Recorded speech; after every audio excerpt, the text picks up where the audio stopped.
tudo bem com vocês? Sejam todos muito bem-vindos a mais um vídeo aqui do Clube do Filme. Eu sou a Márcia Cristina e quem está levando essas imagens maravilhosas que faz a edição dos nossos vídeos e a filmagem é a Clau Santos. Oi, Clau! Oi. Então, hoje estamos aqui para falar sobre um filme que está na Netflix, que é um filme, mais uma versão de um filme que já é bastante conhecido, mas antes disso, eu quero saber se você já é inscrito aqui no canal. Ainda não? Se não é inscrito, então tá esperando o quê? Se inscreve no canal, nós precisamos sim da sua inscrição. E também curte o nosso vídeo, compartilha se você gosta do nosso conteúdo e pra você que já é sócio aqui do clube, o nosso muito obrigada. Também quero convidá-los a fazer parte da nossa página no Instagram, que também está repleta de novidades. E o tema do nosso vídeo de hoje é a versão do filme Pinóquio, do diretor mexicano Guillermo del Toro. Em 1883, o escritor italiano Carlo Collodi publica um livro onde ele conta a história de um pedaço de madeira falante.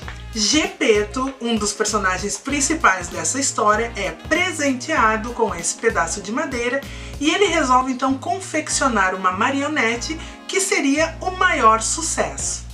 Mas seus planos vão por água abaixo, porque Pinóquio é um boneco que traz as características de uma criança bastante levada e que acaba trazendo e causando muitos problemas, não só para ele mesmo, como para o Gepeto, e o que faz com que essa história então seja construída em função dessa criança desobediente.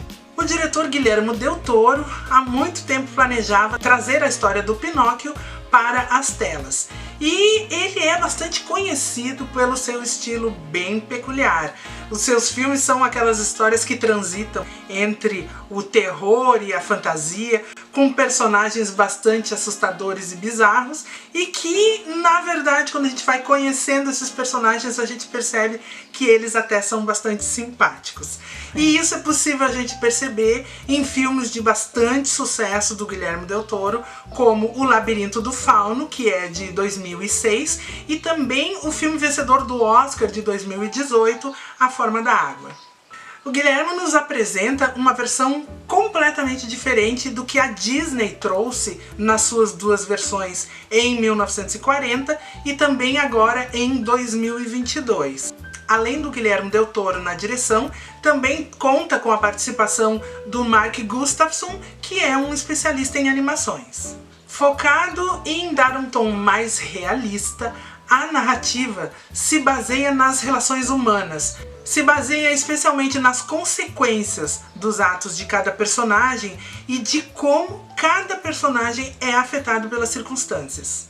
Bom, esse filme ele é tão peculiar que eu tive um pouco de trabalho para escolher sobre o que exatamente eu iria falar, quais os aspectos eu iria abordar desse filme, porque tudo torna esse filme muito especial.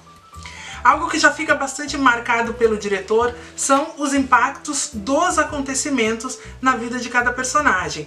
O Gepeto, ele é um personagem, a gente sempre vê o Gepeto como aquele senhorzinho, muito bonzinho, muito querido, mas já no início da história a gente já percebe que o Gepeto é sim aquele senhor simpático, mas ao mesmo tempo ele é uma pessoa bastante enérgica e ele está ali numa relação de muito amor, muito companheirismo com o seu filho Carlo, que aparece nessa história.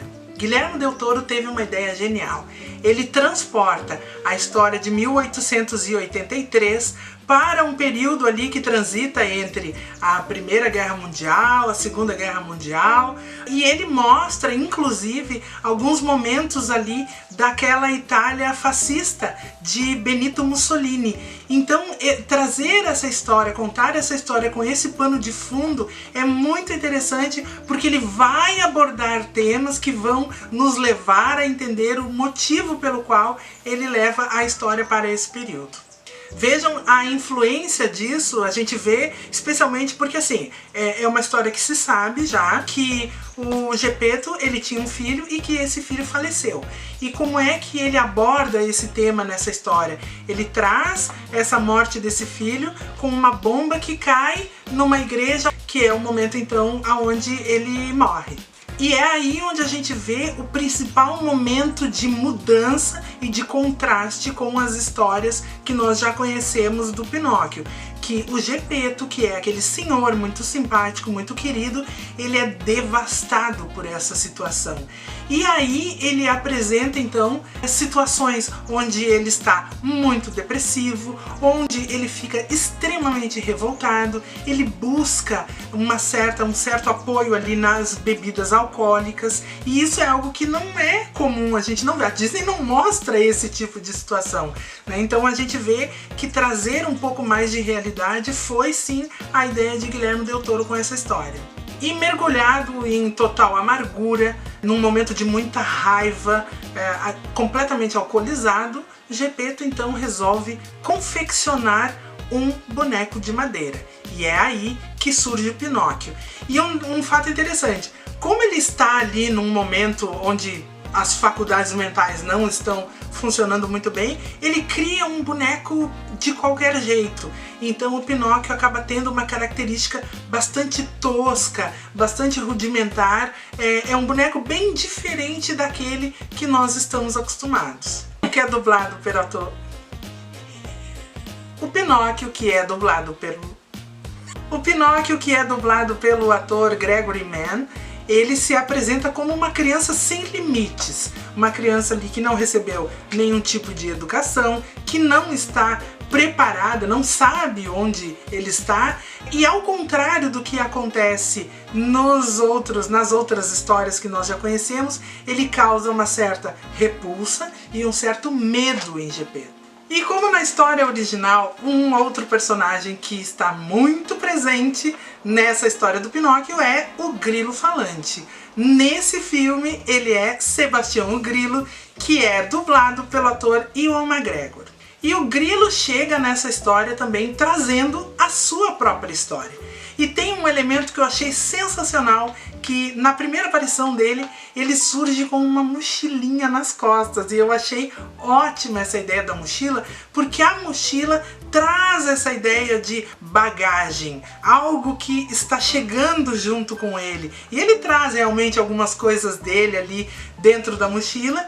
Uma coisa que é interessante é que a mochila ela é presa ao corpo, é diferente de uma mala, né? Se ele vem trazendo uma mala, uma maleta, é algo que vem sendo carregado, parece algo que está fora da pessoa. Já a mochila já passa essa ideia de que realmente tem uma história para contar, que é um itinerante. A ideia do Grilo ser um escritor também é genial, porque ele narra a história do Pinóquio e durante esse período ele também escreve um livro.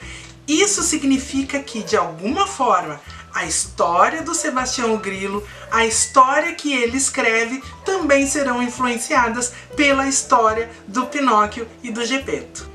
Voltando também àquela questão da história se passar na Itália de Benito Mussolini, tem um representante militar ali na história e que deixa muito claro o momento em que eles estão vivendo, porque quando ele conhece o Pinóquio, ele vê que ele é uma criança um tanto desajustada, uma criança que não foi disciplinada. E ele fala para Geppetto que Geppetto precisa disciplinar essa criança, que essa criança precisa ir para uma escola. Então passando bem essa ideia de uma certa rigidez, né, na educação.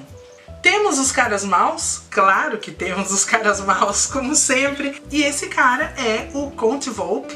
E esse personagem é interpretado, é dublado pelo ator Christoph Waltz. Dublado pelo ator Christoph Waltz. E é claro que a ingenuidade do Pinóquio é uma porta de entrada para que o Volpe consiga então levá-lo para o teatro e ali se aproveitar dele.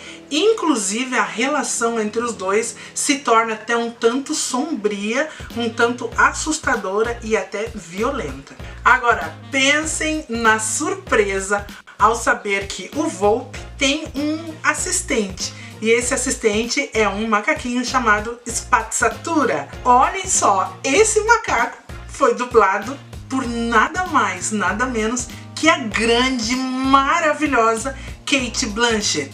E é realmente uma surpresa porque Ela pediu ao Guilherme Del Toro um papel nesse filme e o Guilherme disse: agora só sobrou um macaco. E ela disse: vambora com o macaco. Uma grande atriz mesmo, premiada com Oscar, está ali fazendo a dublagem do macaco Spazzatura. Ele tem inclusive uma forte importância nessa história, porque ele começa de uma forma, ele acaba sendo influenciado por tudo que acontece, e aí ele tem um final diferente daquilo que a gente imagina. Um detalhe que me chamou muita atenção nessa história contada pelo Del Toro é a ligação com a morte. O filme gira muito em torno da morte. Esses personagens vêm até numa coloração azul que mostram uma ligação com o mundo espiritual, como os coelhos, ele traz a fada, ele traz o ritual, e a morte está completamente ligada a todos os acontecimentos que a narrativa vem trazendo durante esse longa. Essa própria forma como o Geppetto lida com a morte do filho Carlo, e também o quanto ele tenta criar uma ligação entre o Carlo e o Pinóquio, que já se vê ali que não vai acontecer, e também o próprio Pinóquio, ele tem cenas relacionadas à morte que são bastante interessantes e bastante intrigantes. Eu confesso assim que foi algo bem inesperado para mim nesse filme. Eu quero trazer aqui, chamar atenção para algumas cenas que são bastante interessantes e que trazem certos simbolismos. Uma delas é o ideal de perfeição. Isso acontece quando o Carlo entrega uma pinha ao Geppetto e o Geppetto pega essa pinha, olha, dá uma viradinha na pinha e diz: essa pinha não é perfeita, olha só aqui, ela tem um amassadinho aqui ao lado. Isso é algo bastante interessante e que faz a gente entender, porque esse filme, ele traz muito essa história do Pinóquio, traz muito essa ideia de que as pessoas precisam ser perfeitas, de que o menino precisa ser perfeito. Então acho que essa cena é bastante simbólica. Carlo é um menino apaixonado, fascinado por aviões.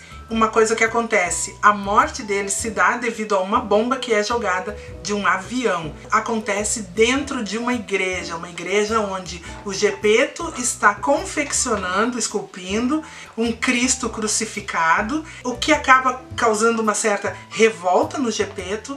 Ele não finaliza esse Cristo porque ele fica extremamente revoltado, e que faz a gente tentar compreender um pouco da revolta do Geppetto. Mais uma daquelas, o Pinóquio entra na igreja, vê as pessoas rezando para o Cristo crucificado e ele questiona o Geppetto. Por que que as pessoas amam, cantam para aquele personagem que está ali crucificado, que é feito de madeira, como Pinóquio também é, e por que que as pessoas não gostam dele? Olha, eu fiquei chocada com essa cena e eu acho que o Guilherme Del Toro foi de uma sensibilidade absurda para colocar essa cena no filme. Essa história de Pinóquio na versão de Guilherme Del Toro levou 14 anos para sair do papel. E ele nos entrega um trabalho de altíssima qualidade feito em stop motion. Pra quem não sabe, stop motion. Para quem não sabe, o stop motion é uma técnica de animação que envolve muitos cenários, os personagens e muitas pessoas que vão movimentando milimetricamente cada personagem, e a cada movimento esse personagem é fotografado.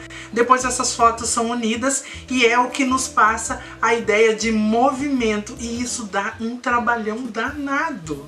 Quem cria uma animação stop motion realmente ama o que faz, pois a riqueza dos cenários, dos figurinos, dos personagens, a iluminação, os movimentos de câmera, todos os detalhes carinhosamente pensados para que o espectador tenha a melhor das experiências. Pinóquio é um daqueles filmes que gera mudanças profundas em seus personagens e que nos surpreende com a qualidade e a grandeza da sua história. Esse filme foi arrebatador, ele é um filme muito bonito, muito sensível, está na Netflix, Eu amei. Klaus Santos. Também amei. Muito emocionante. Se você ainda não teve a oportunidade de assistir, assista. Eu fiz o possível para não entregar muito do filme, para não estragar a surpresa, porque é um filme surpreendente. Tem que assistir. Tem que assistir. E eu conto com você, nós contamos com você aqui nos comentários para falar se gostou, quais foram as suas impressões do filme. E esse então foi o nosso vídeo de hoje aqui no Clube do Filme. Muito obrigada para você que está nos acompanhando até esse momento. Ainda não é inscrito, então se inscreve aqui no canal, curte o nosso vídeo, compartilha com seus amigos se você gosta do nosso conteúdo. Para você que já é inscrito, o nosso muito obrigada! Vamos fazer uma selfie!